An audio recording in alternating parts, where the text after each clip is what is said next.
आखिर क्या है ये पूरा मामला? अगर आप भी इस बारे में डिटेल में जानना चाहते हैं तो वीडियो को अंत तक जरूर देखिए। दोस्तों, पेट्रोल और डीजल के बढ़ते दामों और इनकी वजह से बढ़ते प्रदूषण को रोकने के लिए आजकल लोग इलेक्ट्रिक व्हीकल्स खरीदना पसंद करने लगे हैं और इलेक्ट्रिक व्हीकल सेगमेंट में सबसे भरोसेमंद ब्रांड है टाटा। भारत के पूरे ईवी सेगमेंट में, इलेक्ट्रिक व्हीकल सेगमेंट में टाटा का कब्जा है, लेकिन अब टाटा इस फील्ड में एक और माइलस्टोन सेट करने जा रहा है। अब आपको देश की सड़कों पर इलेक्ट्रिक बस भी दौड़ती दिखाई देगी। वैसे तो अभी भी आप कई जगह इलेक्ट्रिक बस चलती देख सकते हैं, लेकिन अब सरकार लगभग पूरे देश में इलेक्ट्रिक बस चलाने की शुरुआत करने जा रही है। इस बार उसने इसके लिए टेंडर भी निकाल दिया था, जिसमें देश की कंपनियों ने भाग लिया। में जानने की कोशिश करते हैं। Convergence energy service limited CESL ने केंद्र की फेम 2 पहल के तहत टेंडर जारी किया था, जिसमें देश के 5 प्रमुख शहरों कोलकाता, दिल्ली, बैंगलोर, हैदराबाद और सूरत में 5,450 ई बसेस को बनाया जाना था। टाटा मोटर्स के अलावा स्विच मोबिलिटी यानी अशोक लेलैंड का ईवी बिजनेस, VECV यानी कि आयशर मोटर्स और वॉल्वो ग्रुप का कंबाइंड ग्रुप और इलेक्ट्रा ग्रुप के ईवी ट्रांस ने इलेक्ट्रिक बस के लिए अप्लाई किया था। टेंडर के लिए बोलियां कुछ 5 बोली श्रेणियों में लगाई गई थी, जिनमें 12 मीटर लो फ्लोर AC और non AC buses, 9 meter standard floor AC और नॉन AC बसेस और 12 meter standard floor non AC buses शामिल थे। टाटा मोटर्स ने 12 meter standard floor AC electric bus के लिए 44.99 रुपये प्रति किलोमीटर की बोली लगाई थी। उसके मुकाबले स्विच मोबिलिटी ने 53.99 रुपये प्रति किलोमीटर की बोली लगाई। वहीं 9 मीटर AC बस के लिए AB ट्रांस ने 54.27 रुपये प्रति किलोमीटर और नॉन AC बस के लिए 53.12 रुपये प्रति किलोमीटर की बोली लगाई थी। इन बसों के लिए फेम 2 के तहत सरकार की ओर से करीब 316 करोड़ रुपए की सब्सिडी दी जाएगी। टाटा ने सबसे कम बिडिंग करके ये डील अपने नाम कर ली। ये टेंडर अगले 12 सालों तक वैलिड रहेगा, यानी कि टाटा मोटर्स की इलेक्ट्रिक बसें अगले 12 वर्षों में 4.71 अरब किलोमीटर तक चलेंगी और ऐसा अनुमान है कि इससे 1.88 बिलियन लीटर फॉसिल फ्यूल की बचत होगी। कार्बन एमिशन कम होगा और क्लाइमेट चेंज की वजह से आने वाले नुकसान कम हो जाएंगे। इसके अलावा ये टेंडर की वजह से 25,000 लोगों को रोजगार भी मिलेगा, जिनमें से लगभग 10% महिलाओं के लिए फिक्स होंगी, क्योंकि बसें पूरी तरीके से भारत में निर्मित की जाएंगी। मशीन के कलपुर्जों से लेकर इसकी बॉडी और मशीनरी सभी कुछ भारत में ही बनाया जाएगा, जिसकी वजह से सरकार के मेक इन इंडिया मिशन को भी बढ़ावा मिलेगा।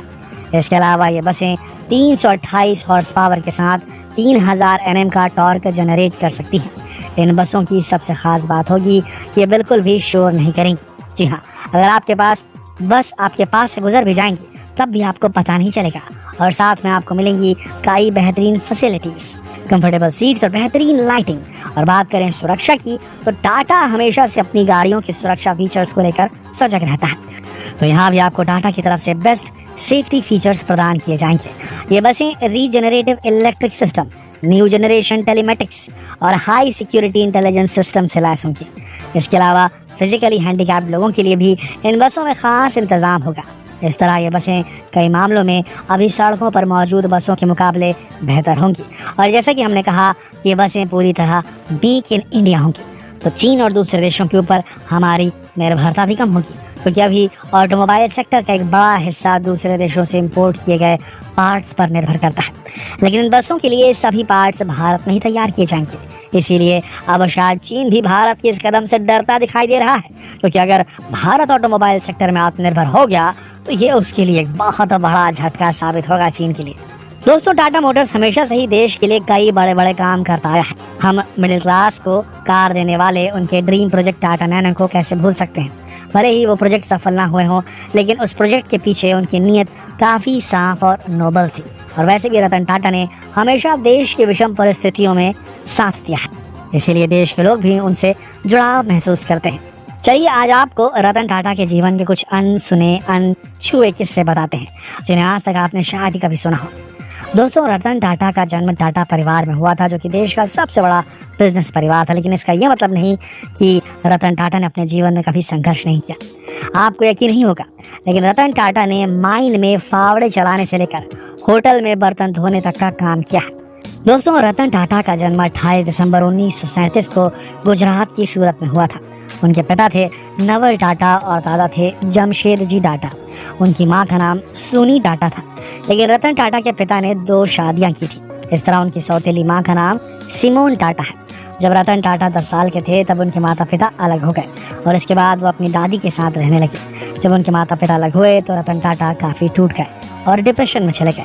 लेकिन जल्द ही उन्होंने खुद को संभाल लिया और अपनी पढ़ाई पर ध्यान फोकस करना शुरू कर दिया। उन्होंने कैंपियन स्कूल से अपनी स्कूलिंग की और उसके बाद वो आगे की पढ़ाई के लिए लंदन चले गए। यहाँ से उन्होंने आर्किटेक्चर में डिग्री हासिल की, फिर हार्वर्ड यूनिवर्सिटी से मैनेजमेंट की पढ़ाई भी की।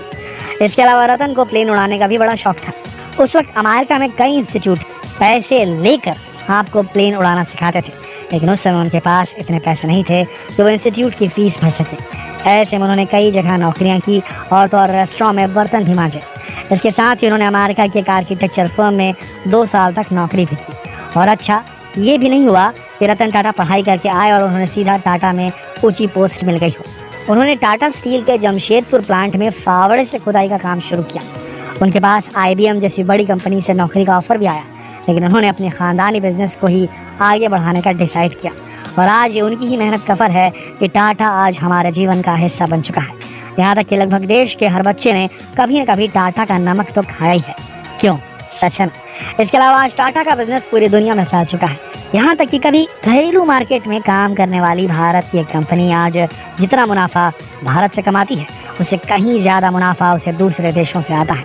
अगर बात करें इसके मार्केट कैप की, तो अगस्त 2022 तक देश का सबसे बड़ा ग्रुप टाटा ही है। कंपनी वेबसाइट के अनुसार ग्रुप की 17 कंपनियां शेयर बाजार में लिस्टेड हैं, जिसकी सबसे बड़ी कंपनी TCS है, जिसका मार्केट कैप 12 लाख करोड़ रुपए से ज़्यादा है। वहीं ये देश की दूसरी सबसे बड़ी मूल्यवान कंपनी है। इसके बाद टाइटन लिमिटेड ग्रुप की दूसरी सबसे बड़ी कंपनी है। टाटा स्टील, टाटा मोटर्स, वोल्टास और ट्रेंट जैसी कुल 17 कंपनियों का कुल मार्केट कैप 21,21,162.95 करोड़ रुपए है। दोस्तों, टाटा ग्रुप एक के बाद एक नए आयाम रचता ही जा रहा है और इसका सबसे बड़ा कारण उसे भारतीय लोगों से मिलने वाला प्यार और सम्मान है। और पूरा देश रतन टाटा का सम्मान करता है और उम्मीद है कि टाटा के दूसरे प्रोजेक्ट की तरह ही ये प्रोजेक्ट भी ज़रूर सफल होगा, जो इलेक्ट्रिक बस वाला है। वीडियो को अपने दोस्तों के साथ ज़रूर शेयर करें, वीडियो को लाइक करें और अगर अब तक आपने हमारे चैनल को सब्सक्राइब नहीं किया तो यही सही समय है, अभी सब्सक्राइब करें। तो फिर मिलते हैं एक और दिलचस्प वीडियो में। तब तक के लिए आप सबका इस वीडियो के अंत तक बने रहने के लिए दिल